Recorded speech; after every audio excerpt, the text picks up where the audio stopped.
Bekal apa hari ni? Ada. Kita unboxing bekalannya. Nasi lebih oh.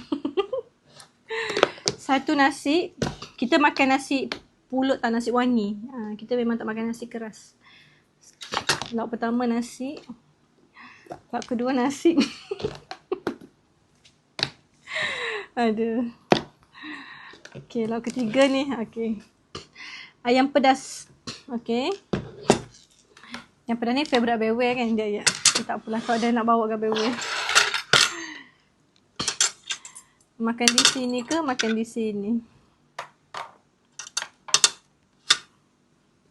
Siapa sejenis macam Ira? Kita makan nasi. Ira makan nasi pulut. Nasi wangi. Ada orang tak makan. Ada orang dia kata tak boleh nak makan nasi pulut. Kita memang makan nasi pulut. Tapi dia lembek lah ya. Dia macam pulut gitu. Rasa macam pulut. Tapi sedap lah. Bagi orang yang suka sedap lah kan. Cuba masakkan sendiri. Kalau Ira masak kan Ira akan rasa macam lapar je nak makan je. Tapi tak sedap. Okey, faham. Kalau kita tak masak, okey je. Tak makan. Sampai petai pun okey. Okey lagi lah. Tapi kalau masak tak boleh nak makan. Bismillahirrahmanirrahim.